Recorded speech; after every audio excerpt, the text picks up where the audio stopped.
Começa agora no seu rádio Papo de Esporte. Vamos juntos nessa quinta-feira. Começo falando sobre o acontecimento histórico na NBA. Após a histórica decisão de não entrar em quadra para enfrentar o Orlando Magic pelo jogo 5 da primeira rodada dos playoffs da NBA, em oposição a mais um caso de racismo por parte da polícia americana, os jogadores do Milwaukee Bucks se manifestaram sobre o ato de ontem, quarta-feira. Enquanto estiveram no vestiário, os jogadores participaram de uma teleconferência com o procurador-geral do Wisconsin, Josh Poole, e o vice-governador Mandela Barnes. Logo após a reunião, George Hill e Sterling Brown leram o comunicado oficial do time, cercados pelos companheiros. Abre aspas. Os últimos 4 meses lançaram uma luz sobre as injustiças raciais em curso que as comunidades afro-americanas enfrentam.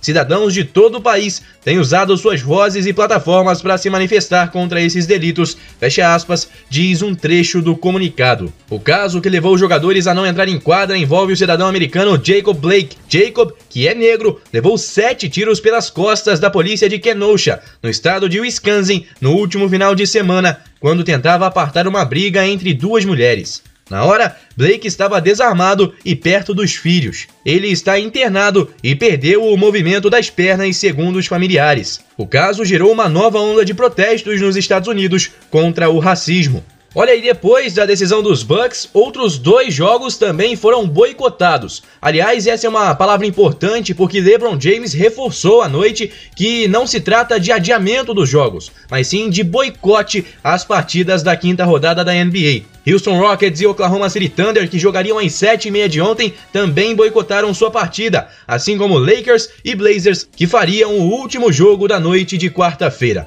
Portanto, 3 jogos boicotados nessa quarta, em virtude de mais um caso de racismo nos Estados Unidos, uma data que, sem dúvida, ficará para a história do mundo do esporte, especialmente na história da NBA. Há inclusive a chance de que exista um efeito cascata e de que outros jogos da NBA e de outros esportes americanos sejam afetados pelos protestos. A gente segue acompanhando e traz as informações para você, claro, por aqui. Vamos para a Europa falar sobre Reinier. Emprestado pelo Real Madrid ao Borussia Dortmund, o meio-atacante Reinier, ex-Flamengo, voltou a rebater comparações com Kaká em sua primeira entrevista no clube alemão. O mesmo tinha acontecido quando ele foi apresentado no time espanhol no início da temporada. Abre aspas, não quero ser um Kaká, quero ser o Reinier. É bom ser comparado com um jogador assim, mas quero demonstrar o que sou, fecha aspas, afirmou o brasileiro de 18 anos e que assinou por 2 temporadas com o Borussia.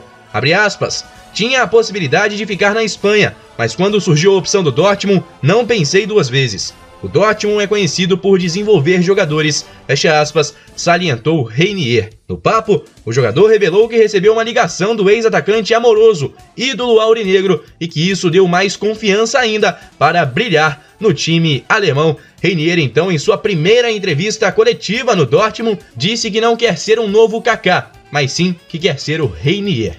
Olha, se a Juventus chocou os amantes de camisas de futebol com um ousado novo terceiro uniforme na última quarta-feira, o Manchester City não ficou atrás. Com Gabriel Jesus como um dos modelos, o time de Pep Guardiola lançou sua nova vestimenta alternativa. E bota alternativa nisso. A camisa possui uma estampa inusitada, que, segundo os fãs nas redes sociais, se assemelha a uma ameba ou a protozoários. Ou ainda a uma toalha de mesa, ou ao fundo de tela do WhatsApp.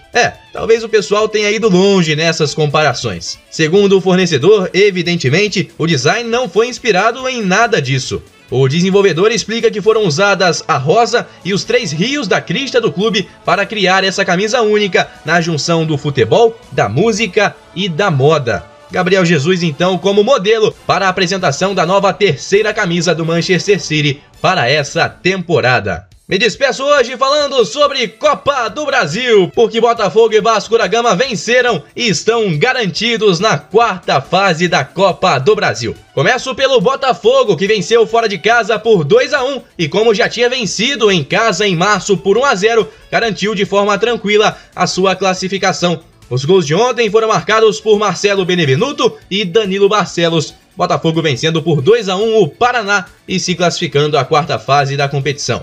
Já o Vasco da Gama sofreu um pouco mais. Depois de perder por 1-0 em casa, conseguiu a vitória por 2-1 em Goiás. Mas o resultado não foi suficiente para livrar a equipe dos pênaltis. Decisão então nas penalidades e vitória do Vasco por 3-2. No tempo normal, Henrique e Benítez fizeram seus primeiros gols com a camisa cruz-maltina. Vasco elimina o Goiás e também está classificado à próxima fase da competição mais democrática do Brasil. Já o Cruzeiro está eliminado. Depois de perder em casa por 2-0 ainda em março, o time só empatou em Alagoas com o CRB e está fora da competição. O Ceará venceu fora de casa o Vitória pelo placar de 4-3 em um jogo de muitos gols. No jogo de ida em casa tinha vencido por 1-0 e, portanto, o Vozão também está garantido na próxima fase da Copa do Brasil. A gente se encontra amanhã sexta-feira com muito mais. Um abraço, pessoal. Guilherme Faria para a Rádio Conselheiro FM.